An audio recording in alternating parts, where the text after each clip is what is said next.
জন সংসার দুঃখার্তা গীতা জ্ঞানম সমালভেত পিত্যা গীতামিতম লোকে লব্ধা ভক্তিম সুখী ভবেত। দুঃখপূর্ণ সংসারে অমৃতের খনি হচ্ছে গীতামৃত জ্ঞান। 39 শ্লোক, 39তম শ্লোক।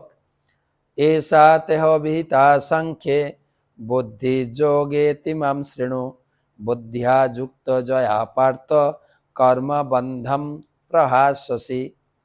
এষা তেহ বিহিতা সাংখ্যে বুদ্ধির যোগে তিমাম শৃণু বুদ্ধিয়া যুক্ত জয়া পার্থ কর্মবন্ধম প্রহাস্যসি। হে পার্থ, আমি তোমাকে সাংখ্যযোগের মাধ্যমে এই জ্ঞানের কথা বললাম।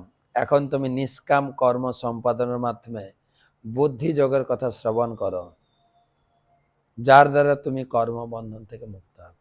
ভগবান এখন ভক্তি যোগের কথা বলা শুরু করবেন। ভক্তি যোগটা কি বলতে গিয়ে তিনি বলছেন, তোমাকে সাংখ্যযোগ, আত্মতত্ত্ব, পরমাত্ম তত্ত্ব বলেছি, কর্মকাণ্ডের কথা বলেছি, কর্তব্য কর্মের কথা বলেছি। এখন সবার উপরে ভক্তির কথা। ভক্তি যোগটা কি জিনিস? ভক্তি যোগটাকে প্রথমে ভগবান এখানে বললেন বুদ্ধি যোগ। প্রকৃত বুদ্ধি হচ্ছে ভক্তি করা।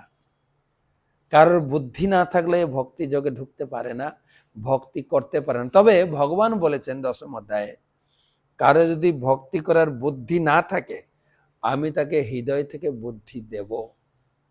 আর ভক্তি করলে কি হবে? কর্মবন্ধম প্রহাস্যসি। তুমি এই কর্মবন্ধন, দুঃখময় জগৎ থেকে উদ্ধার পাবে কেবলমাত্র ভক্তি করলে। এর আগে যে সাংখ্যযোগের কথা বলেছি, কর্মকাণ্ডের কথা বা কর্তব্য কর্মের কথা বলেছি, ওগুলো দিয়ে প্রকৃত মুক্তি লাভ হয় না।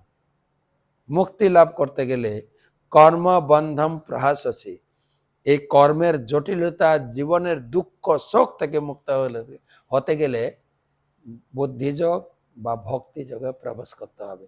তাই ভক্তিযোগ আলোচনা হবে 40 শ্লোক থেকে।